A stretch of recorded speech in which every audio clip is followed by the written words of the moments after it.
Hello everyone, my name is Yuanda and today I will be presenting a retraction case study about the 2020 Psychological Science paper by Clark et al. Titled Declines in Religiosity Predict Increases in Violent Crimes, but not among countries with relatively high average IQ. The title of my presentation is When Bad Data Goes Drives Big Claims, because that is the central lesson of this case.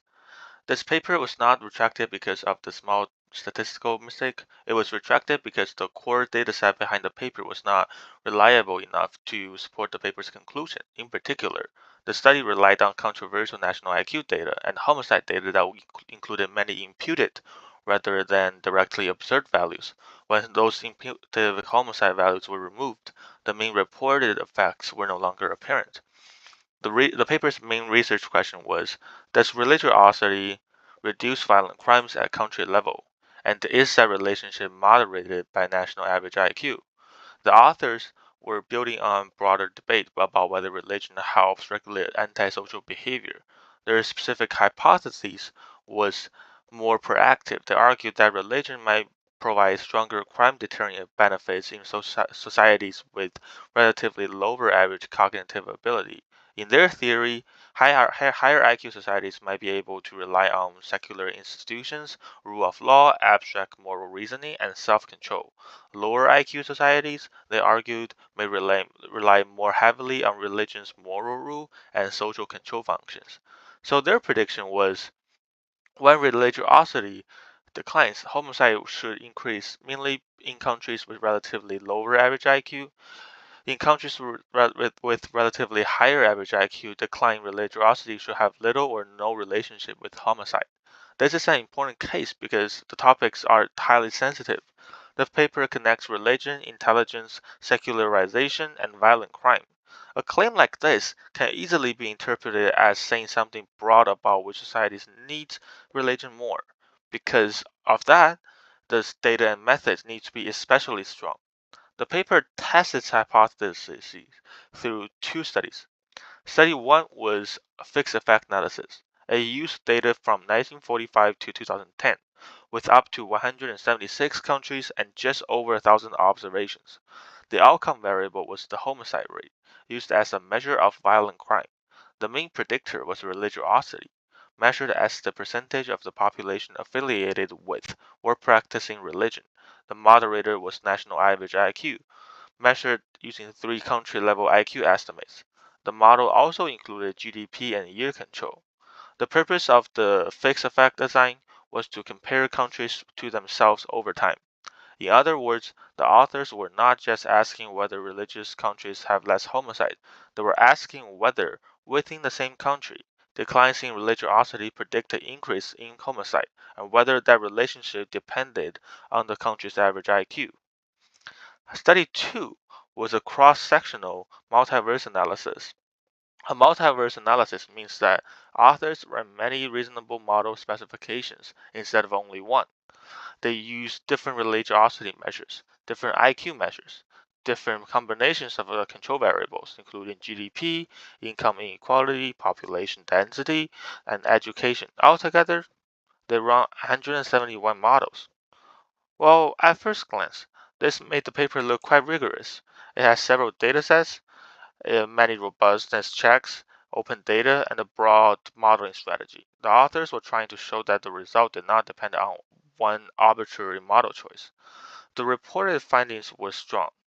In Study 1, authors found that the interaction between religiosity and IQ were significant in most models. Declining religiosity predict rising homicide in lower IQ countries, but not in higher IQ countries. In Study 2, the same interaction appeared across almost all of the 171 models. The authors concluded that religiosity was a significant predictor of lower homicide rates in countries with relatively low average intelligence, but largely unrelated to homicide in countries with relatively higher average intelligence. So the conclusion was not just religion and homicide are related. The stronger claim was that the effect of religion on violent crime depends on national average IQ. Okay, so now why is this flawed? The first major problem was the national IQ data. The paper used 3 country-level IQ measures, but all 3 were at least partly based on Lin and Van Hanen's national IQ data.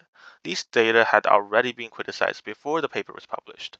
According to the retraction notice, the IQ measures had problems, including non-representative samples, questionable measurement, support to many researchers' degrees of freedom, and vulnerability to bias.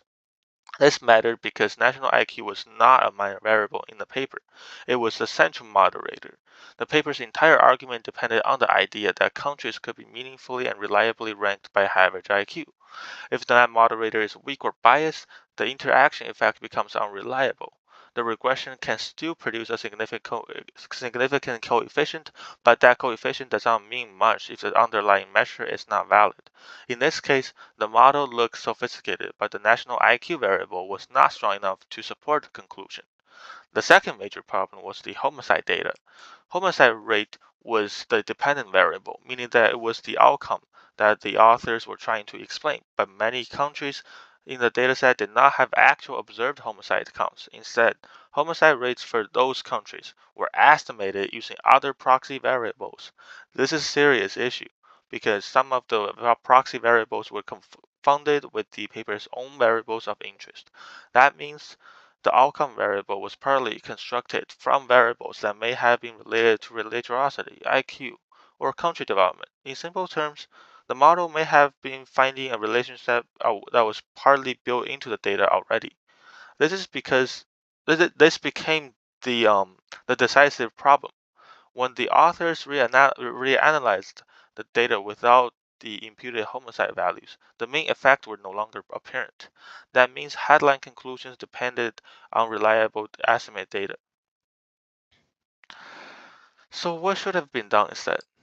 First, the authors should have been more carefully evaluated the national IQ data before using it as the central moderator. Given the existing critiques, they should have used stricter inclusion criteria, limited the analysis to countries with stronger measurement quality, or at least consider alternative measures such as educational attainment or international test scores. Secondly, the homicide data should have been separated clearly into observed and imputed values. The primary analysis should have used only the observed homicide data. Imputed homicide values could have been included only as a secondary robustness check, not as the foundation of the main claim. And third, the most important sensitivity analysis should have been done earlier. Do the results survive when imputed homicide values are removed? Since the answer was no, the conclusion should not have been presented as robust. Finally, the multiverse analysis should have tested not only for different models, but also different data sources. Running 171 models is not very reassuring if all of them depend on the same flawed input data. To be fair, the authors did do something right after the fact, like they made their data and code available and they requested a retraction themselves after identifying the problem. That's a meaningful example of scientific correction. But the broader lesson is clear. Open science practices cannot compensate for invalid measurement. A pre-registered, transparent, or complex analysis can still be wrong if the data is not trustworthy. So my final takeaway is this. This paper is a cautionary example of how sophisticated methods can create false confidence. Fixed effects, multiverse analysis, and robustness checks are valuable tools, but they cannot fix a flawed-dependent variable or a poorly validated moderator. In high-stake research, especially research involving religion, intelligence, and crime, measurement validity has to come before big conclusions. Thank you.